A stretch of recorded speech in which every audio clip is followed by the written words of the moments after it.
Hello, happy people. I hope that you're having just a great day today. Today, I got something really exciting for you. I have read my first boxing short story. It was written by Robert E. Howard. It's in this collection of his boxing stories, which I showed you in a video previously, where I talked about this. And I said we're going to be taking a look at at least the first few short stories in this collection. We might read the whole thing. And just take months and pause for Robert E. Howard and his boxing stories. Or we might just do 2 or 3 short stories from it, and then that's it to get your whistle wet. Get your whistle wet. Or we might come back to this occasionally. I might do 1 or 2 short stories now, and then come back to it, and might do the occasional boxing short story moving forward, right? Who knows? Robert E. Howard is better known for his fantasy stuff in Conan, Bran McMorn, a certain guy from Atlantis named Cole, Solomon Kane. He's known for his big, giant, heroic characters, and he wrote a character named Steve, who is Costigan, who is the main character of this short story collection. At least of the first character, he is. And this is an American. He's 6 feet tall. He's like a 220 pounds. He's big. He's stocky. He is the heavyweight champion of his ship. He is a Navy man, and he goes all around. And this short story, in the Pit of the Scorpion, will open. I'm sorry, it's Pit of the Serpent rather. Will open up with him in Manila. And there's a joke in the first paragraph that I thought was really funny.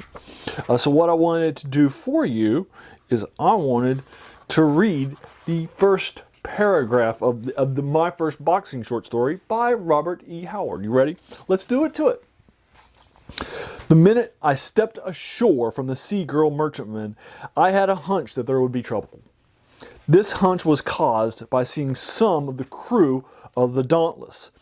The men on the Dauntless have disliked the Sea Girl's crew ever since our skipper took their captain to a cleaning on the wharfs of Zanzibar, them being narrow-minded that way.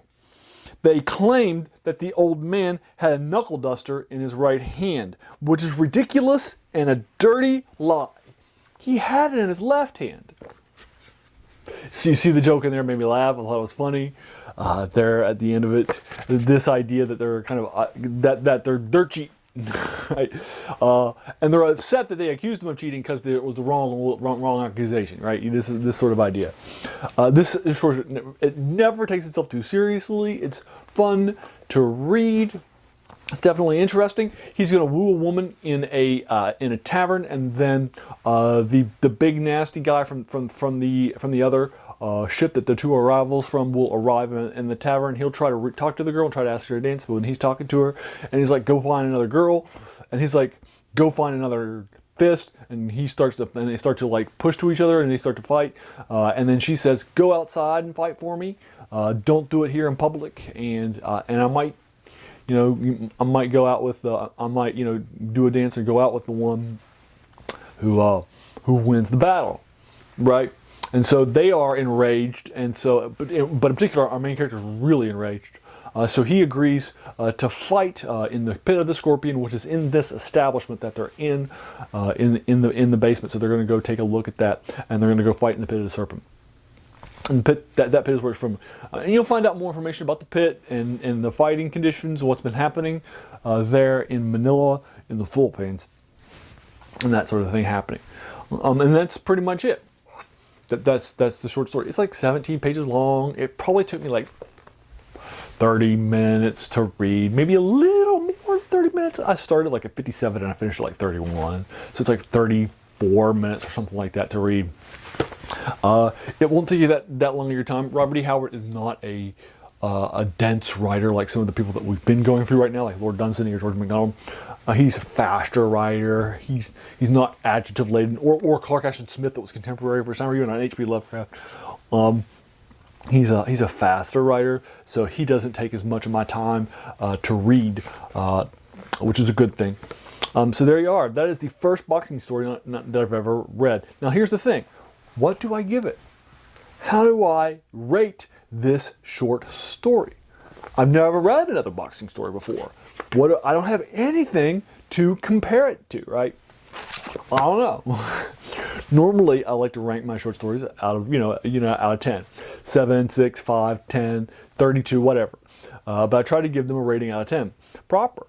And I don't know what to give something when I have no historical context. I can't say, oh, well, this is, an 8 out of 10 boxing story, a 7 out of 10, a 7.5 out of 10, a 10 out of 10, a 5 out of 10. I don't know. I've not read a whole bunch of boxing stories. I can say that about horror. I've read tons of horror. I can say that about science fiction. I've read tons of science fiction. I can say that about fantasy. I've read tons of fantasy, but about a boxing story. So I'm not going to give this short story a review because I just don't have the context with it. It's well written. It's well done. I've read the first paragraph for you. If you enjoyed this, you're going to love this short story. And there you are. That is The Pit of the Serpent for you. Have you read it?